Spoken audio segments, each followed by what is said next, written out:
బాధితులు స్వీకరించినప్పటి నుంచి డ్రగ్స్ గంజాయి రవాణాపై ఉక్కుపాదం మోపారు. ముఖ్యంగా డ్రగ్స్ ఘటనలపై పోలీసులకు ఫ్రీ హ్యాండ్ ఇచ్చారు. డ్రగ్స్ ఫ్రీ స్టేట్ గా మారేందుకు అధికారులంతా పనిచేయాలని కూడా కోరారు.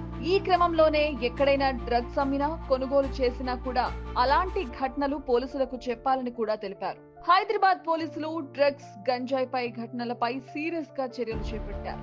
అయినా కూడా తెలంగాణ వ్యాప్తంగా పలు చోట్ల నిరంతరం తనిఖీలు జరుగుతూనే ఉన్నాయి. ముఖ్యంగా కాలేజీలు, టెక్ ఉద్యోగులే టార్గెట్ గా చేసుకుని మరీ డ్రగ్స్, చాక్లెట్ల అమ్మకాలు జరుగుతున్న ఘటనలు ఎక్కువగా వార్తలలో ఉంటున్నాయి. ఇప్పటికే హైదరాబాద్ లో పలు చోట్ల రేవ్ పార్టీ ఘటనలు తరచుగా వార్తల్లో ఉంటున్నాయి. తాజాగా మరో రేవ్ పార్టీ ఘటన గచ్చిబౌలిలో వెలుగులోకి వచ్చింది. హైదరాబాద్ లో తరచుగా డ్రగ్స్ ఘటనలు వార్తల్లో ఉంటున్నాయి.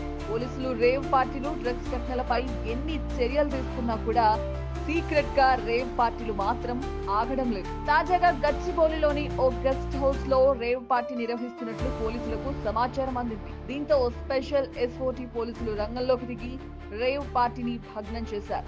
ఈ ఘటనలో 6 మంది అమ్మాయిలు, 12 మంది యువకుల్ని పోలీసులు అదుపులోకి తీసుకున్నట్టు తెలుస్తోంది. అంతేకాకుండా ఘటనా స్థలంలో భారీ ఎత్తున గంజాయి ప్యాకెట్లు, ఈ సిగరెట్లు ఉన్నట్లు కూడా తెలుస్తోంది.